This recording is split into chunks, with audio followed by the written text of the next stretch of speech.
Hi, this is Roxana for Metamorphosis Rocks, and today's day is vlog 6. Bienvenidos, welcome. Today we're going to talk about expectations. And by expectations, this message is specifically related to people that have been diagnosed with Alzheimer's or dementia. And I'm talking to their caregivers and family members and other friends and family that the caregiver or the loved one might have. Now, the reason why I decided to talk about expectations today is because there is none. Dementia is 100% fatal. You don't get, as of this moment that I'm filming this video, there is no cure for dementia. There are ways to stall it a little bit. There are things you can do to last a little longer with your brain relatively working. But in reality, if you have dementia, you are going to die from dementia. You might not die from dementia, but you will die with the dementia. And in the case of Alzheimer's, you're probably going to die from the Alzheimer's related situation. Now, when I tell you that there's no expectation, I know people that have loved ones that from diagnosis to death was 6 months. Most of the time when I see things like that is because the person already has another ailment, and basically the dementia accelerated whatever the other ailment is. I've known people that from diagnosis to death have lasted 15 years.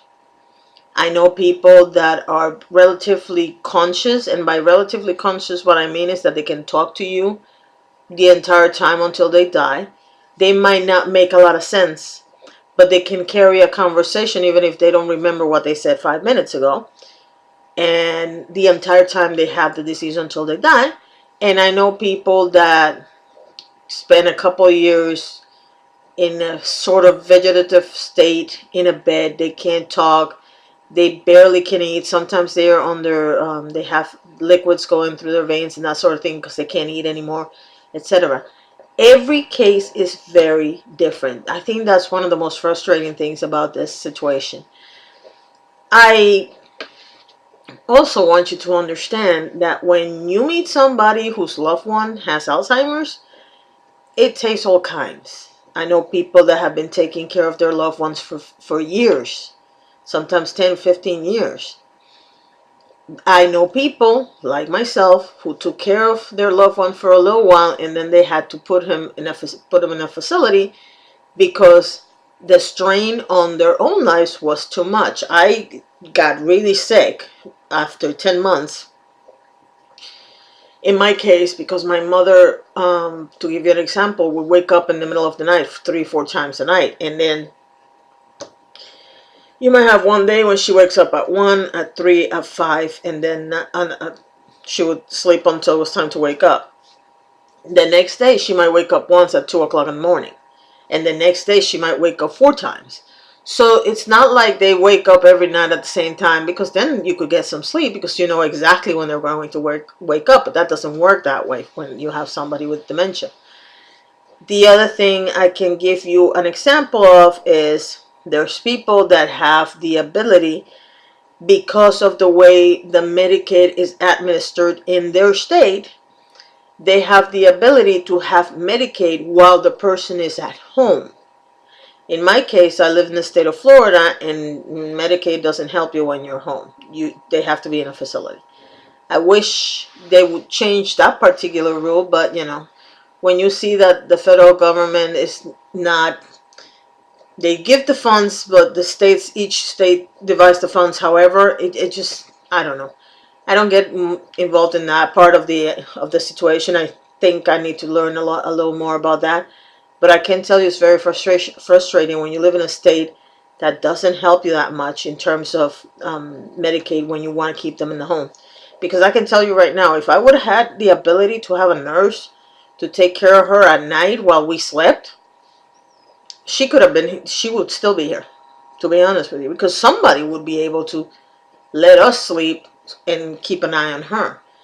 As it stood when she was here, if I wanted to take a 1-2 hour break a couple times a week, it was anywhere from $17 to $25 an hour. So, for example, if you wanted to go out to dinner with your loved ones and you happen to have a budget for that kind of thing, you would have to consider that 2 hours out to dinner, maybe three, you had to add that $50, $75 to your budget.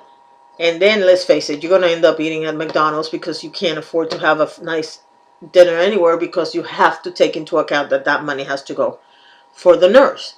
So those are some of the things that are very frustrating about this disease. Now, in terms of going back to expectations, other things that I can tell you, there are patients that the only thing that seems to be wrong with them is that they don't remember things. My mom had 3 visits to the hospital because she had different ailments, but they were not long-term ailments. She had the virus at one point. Of course, she ends up in the hospital because she's in her 80s, and I'm afraid that if she keeps throwing up and whatnot, she might get dehydrated and have a worse situation happen to her. She had 3 events, and in those 3 times we took her to the hospital. The interesting thing is that at one of the, I can't remember if it was the first time she ended up in the hospital, I think it was, they did an MRI and they couldn't find anything wrong with her brain. And they were all looking at me like, what is going on? And I'm like, I have no idea. I'm not the doctor. So there are people that have this disease and their, I guess, motor skills go away first. And that's something that you also have to keep in mind. There's Alzheimer's patients that have no ability to control any kind of bodily functions. There's people that can. My mom can tell you when she needs to go. The person that is in the hospital, another person in the same facility that she is, might not be able to tell you. So they have to make sure that they have to take care of that patient differently than my mom. And that's true for every patient. I honestly don't know how they do it in a care facility, in a memory care facility, because there's so many different. First of all, there's 7 stages, and then when you add to that all the particulars of, if somebody has diabetes, if somebody has anemia, if somebody has stomach issues, and then you add to that the dementia. It's just a lot on their plate. So to me, they're miracle workers, to be honest with you. The good ones, the bad ones, we're not going to talk about those now. So what I'm trying to tell you is this: and by the way, before I tell you what I want to tell you, if you're a family member and you're not the one taking care of the person, you need to speak less and listen more. Because you're not there in the day-to-day, so you don't know what's going on. It's like we have family members that they really don't know. The only thing they know is that she forgets things. And they automatically assume that we're doing stuff wrong, or that we gave up too easy, or that she should be at home and all this other stuff. And I'm sitting there like, were you the one that spent 10 months without any sleep and got sick, and even the doctor told you you're going to have to put her in a home or you're going to end up in a hospital next to her? I don't recall you being here and giving us a break. So why are you giving an opinion? That happens a lot because people, as well-intentioned as they want to be, they don't know the specifics of the situation, and even when you tell them, they don't understand the concept. So the reason why I made this video, the most important lesson that I want you to take with you, I don't care if you've never met anybody with Alzheimer's, or if you have a loved one with Alzheimer's but not taking care of them. I don't even care if you are the one taking care of them and you meet somebody else that has a family member or a loved one with the disease. Your experience has nothing to do with theirs. You can be empathetic to the fact that you know how hard it was for you, but they might have it harder than you. They might have it easier than you. Every single experience is different, and that doesn't mean that their experience is not valid because they have it easier than you do. Okay? I also wish that people would understand that, as well-intentioned as we know you are, your opinion is unnecessary because you're not the one living with the situation. Like, if anybody ever gave my sister or me advice on how to take care of my mother, I would probably look at them very, well, I wouldn't be very nice, let's put it that way, because they weren't here. You know, I remember my sister coming one weekend and helping us because I had to leave town, and my husband and my sister, and we even hired somebody so that between the three of them could take care of my mom, because usually it was a 3 people job. It was usually my daughter here, my husband, and myself, because of course they had to go to work and I would stay with her, and then they would give me a break so I could. So on a 24-hour span, we all needed breaks. And to be honest with you, not all of us got any sleep in those 10 months. So please, I understand that you want to offer support. The best way you can offer support is giving that person that is taking care of a loved one with Alzheimer's or dementia, give them the space to just vent. Give them the space to just go out. If they are lucky enough that they have somebody that will take care of their loved one for an hour or two, offer them to go for coffee or to have a sandwich or to have an ice cream cone. It doesn't matter, because the reality is that they want to be able to talk to a normal adult, even for a little bit. They might talk about the disease. They might not talk about that at all. Just take your clues from that person. Be a real support. Do not offer any information unless you're asked. And for the love of God, don't tell them how to do what they're doing, because every case is completely different. I have a friend that has a father that has, I don't think he has dementia, but he does have some ailments of his own. And her experience is totally different from mine. I mean, you have to give her mom an award, because her mom does everything for her husband. I don't know how she does it, because she's not a young spring chicken either. So every experience is different. I was lucky enough that my mom eats by herself. My mom, when she was still here, she walked by herself.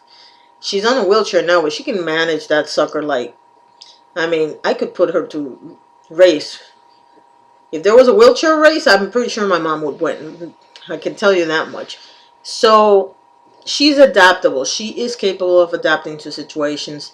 She is still capable of remembering things. Even when things are instinctual, she does remember certain things. So there is hope. And it's not all bad. There are days like today I went to visit my mom, and my mom was cracking jokes. And she was making very funny remarks. And my mom has always had a very interesting sense of humor, which goes with me perfectly. And it's nice to see that. And when she's in a good mood, and I've been lucky enough too, and I've seen this on other patients, I've been lucky enough too that she rarely starts yelling at people. She does on occasion, don't take me wrong. But she doesn't yell at me yet. She will get upset if I leave. So I've gotten into the habit of telling her I'm going to work, because that way she knows what work is, so she doesn't want to interfere with work. But she doesn't yell at me. I've seen other people yell at their loved ones, at their family members, at everybody. So every case is very different. That's why I told you the name of this video is Expectations. There's nothing I can tell you about how long, what stage.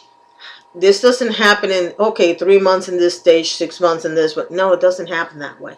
There's people that spend years on the first stage, which by the way, most of the time is not, you're not diagnosed yet, because nobody, not even you, know that this is happening. There's people that get sick, and I can't tell you if it's that their brain shuts off completely because they give up, or if it's because they have other diseases, or what the reason is, but they don't last that long. My mom's had this right now, if we're honest. Okay, the last time I saw her was 2012, and she was beginning to sense that something was not right with her. So I would say, undiagnosed, she had it for 3 years, 4 years, because she got diagnosed last year. and then diagnosed, she's had it for almost a year right now. And you know, there are days when she knows she has Alzheimer's, and she will be the first one to tell me, "Oh, that's because of the dementias," and then I'll be like, "Yeah, that's why that happens." But there are entire weeks when she doesn't know. There are days when she would talk about my dad nonstop and ask where he was. She hasn't asked me about my dad in months.